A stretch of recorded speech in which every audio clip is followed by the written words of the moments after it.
Hello, my name is Willow, and this is my hand sewing and mending playlist. Today I'm going to show you two different stitches that you can use to simulate the hem of a t-shirt and use to sew stretch fabric. These two stitches are an unusual form of hand sewn zigzag stitch and what's called a closed herringbone stitch, and I'm going to show them both to you. Both of them have 2 rows of threads on the front side, and you sew them from the back. The first stitch I'm going to do is a zigzag stitch, and I'm going to do a knot at the end for this one. And I'm going to start on the right side because I'm right-handed, but if you're left-handed, I want you to start on the left side. If you're right-handed, we're going this direction, where our needle is pointed the same direction we're sewing. And I want you to think about that because the next stitch we're going to do is the opposite. So this is important. The direction your needle is pointing, the direction your stitches are sewing, and how you hold the needle and your fabric. So I'm going to hold my fabric from underneath, and we're sewing the back of the fabric. So I'm going to start on the bottom, and these little lines are demarcating each corner is a stitch hole. And so I'm calling these columns. So we're going to, on the bottom of the first column, we're going to go from left to right, under then up, and then we're going to cross over and do the same thing. So we're going to go up and do the same thing on the top of the column that we just did. So right to left. And you'll end up with a little diagonal stitch there. And then we're going to go straight down from where we came out, and we're going to do the same thing on the next column. And then the top does the same thing.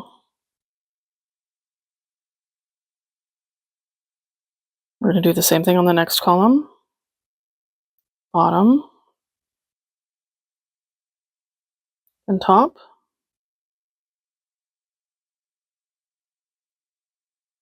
And the more exact you can get your needle into the previous hole, I'm putting it right into that hole, the neater your stitches are going to look. And I actually do recommend for this one, if you're going to see your thread, that you mark your holes if you can, or at least your lines to make them nice and straight. And I want you to notice we've got a diagonal line, then an upright, then a diagonal, then an upright, then a diagonal, then an upright line. So it's a series of diagonal and vertical lines.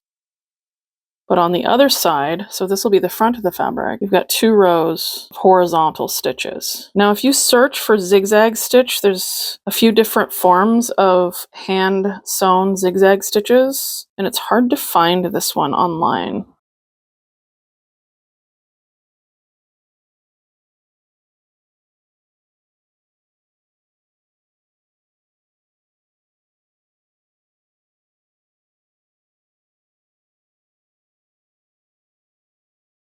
And then when you're done, you can either go back around this way a few times, or you can go once and then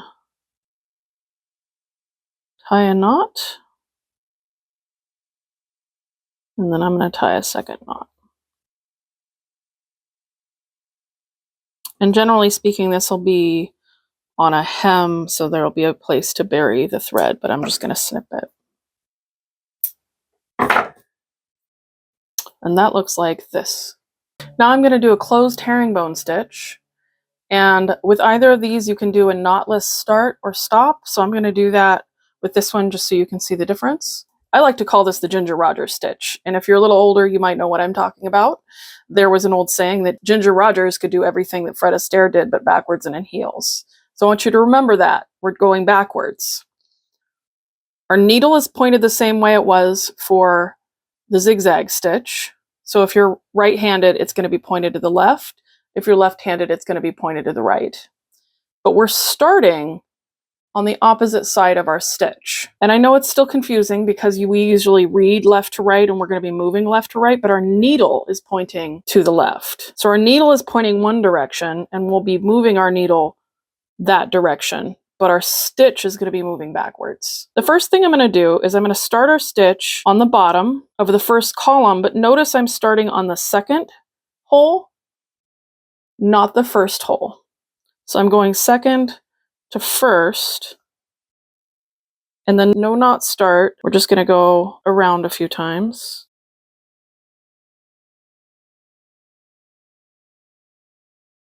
I'm going to go ahead and trim this and get it out of my way. So then we're starting here and going here. We're going to do the same thing. So down on this side, up on this side. It starts out kind of similar to the other one, but here's where it changes.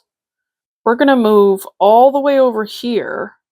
So we're moving 1, 2 to the right and 1 down. So diagonally across 2 columns. To the right if you're right-handed, to the left if you're left-handed. So we're going all the way over here.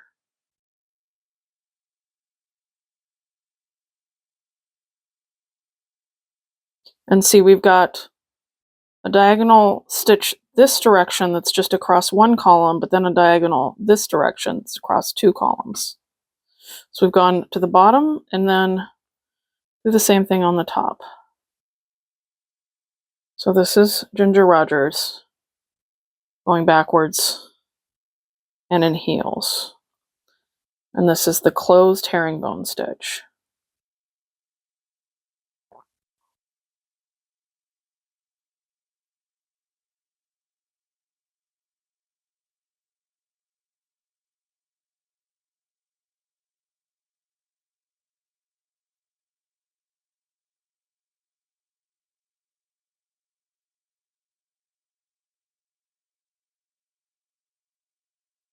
And the reason you might want to do this one instead of the zigzag stitch is because it encloses and creates a little bit more thread.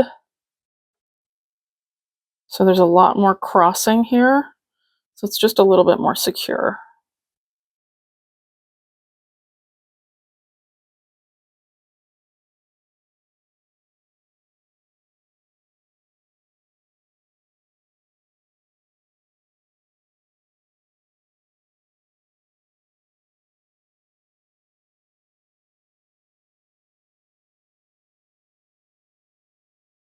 The better you are at coming out the hole that you went into before, the more even your stitches are going to be. So we want this to come out that hole.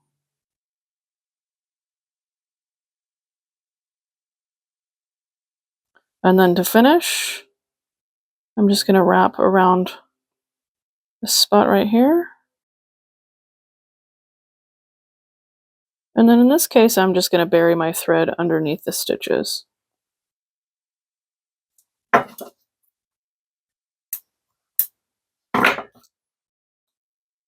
then again, you should have 2 rows of parallel stitches. I'm going to show you how you use the zigzag stitch. I've got a t-shirt here where the thread is missing and the hem is coming loose. And I'm going to fix this with some hand sewing thread. This is a machine overlock. And so it's a little bit different, but it'll look pretty much the same on the outside. The first thing I'm going to do, I'm going to clean up any threads that are still loose. Unfortunately, we have some holes from the stitching that will help guide us. I'm going to use a knot, and I'm going to start my stitch 4 stitches away from where the stitch ends. So I'm going to overlap some of the stitches. And I'm going to start my knot underneath, so I'm putting my needle in between underneath this hem here so that that knot doesn't rub against skin anywhere. And then we're starting on the top this time, which is okay. We're matching our stitch marks. So there and there. See if we're getting it. It's pretty close, not exact. If you need to, you can kind of flip it and flip it over. It's a little hard to see what I'm doing here, but it's the same motion that I was doing with the zigzag stitch before. I'm just doing the top of the column before I do the bottom of the column. And that overlap will keep some of that thread from unraveling further.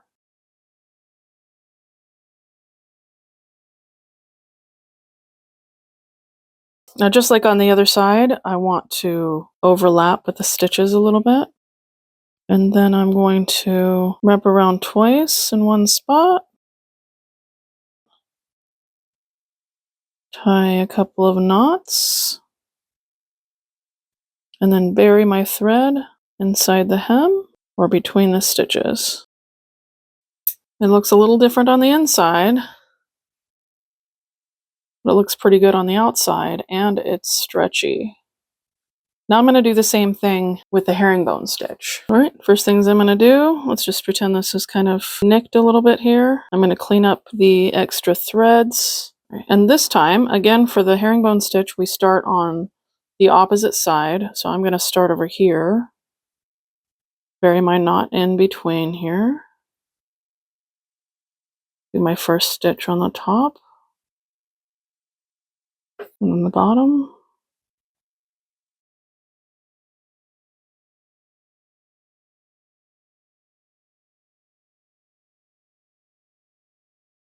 And then I'm going to tie a knot.